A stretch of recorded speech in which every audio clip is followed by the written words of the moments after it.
అండి నేను మీ Sandhyarani welcome back to our channel ఆహా మన వంటలు. ఎంతో టేస్ట్గా ఉండే స్పైసీ గ్రేవీ చికెన్ కర్రీ ఎలా తయారు చేసుకోవాలో చూద్దాం. చికెన్ పీసెస్కి మసాలా బాగా పట్టి సాఫ్ట్గా జ్యూసీగా ఎంత బాగా తెలుస్తున్నాయో చూడండి.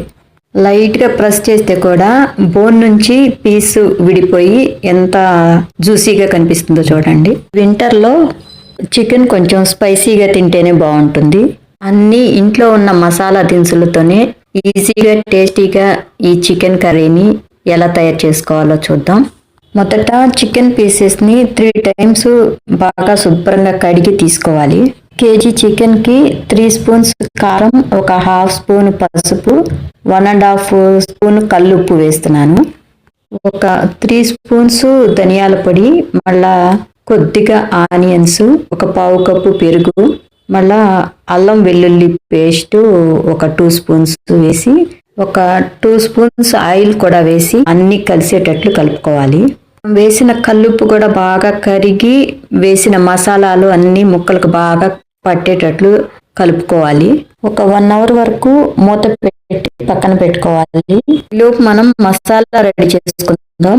5 స్పూన్స్ ధనియాలు లైట్ గా వేగిన తర్వాత మసాలా దినుసులు అంటే కొద్దిగా స్టోన్ ఫ్లవర్, కొంచెం నల్లగా తెల్లగా ఉంది చూడండి, అది మిరియాలు, దాల్చిన చెక్క, స్టార్ అనాస పువ్వు, సోంపు, జీలకర్ర, మరాఠీ మొగ్గ, అనాస పువ్వు రెబ్బలు 2, లవంగాలు, యాలకులు ఇవన్నీ ధనియాలతో పాటు వేయించుకొని, ఒక బిర్యానీ ఆకు, కొద్దిగా ఎండు కొబ్బరి, మళ్ళా ఎండుమిర్చి, మీరు రెడ్ చిల్లీ అనమాట.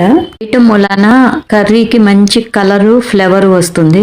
ఇవి కారం ఎక్కువగా ఉండవు. ఇవి చల్లారిన తర్వాత పౌడర్ చేసుకోవటమే.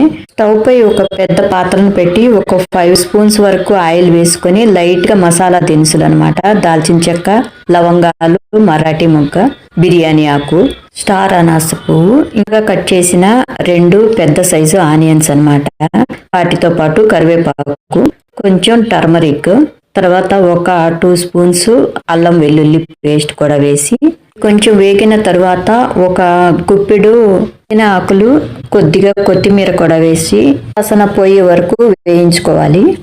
కొత్తిమీర టేస్ట్ కోసమే కాదండి, డైజెషన్ కి, తర్వాత antioxidants, anti inflammatory properties కూడా ఉంటాయి.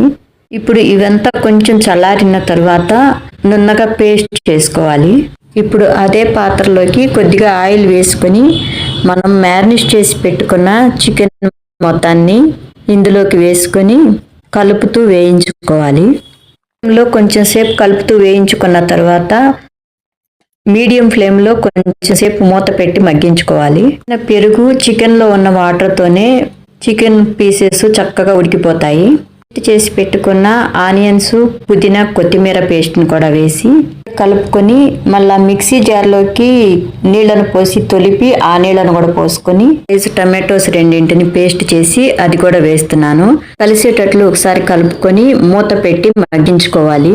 ఉడికిన తర్వాత మూత తీసి ఇంచి పౌడర్ చేసి పెట్టుకున్న ధనియాలు, మసాలా దినుసుల పౌడర్ని ఒక 2 స్పూన్స్ వేసి, మనం వేయించుకున్నది పౌడర్ మొత్తం వేయాల్సిన అవసరం లేదండి, ఒక 2 స్పూన్స్ వేసుకుంటే చాలు.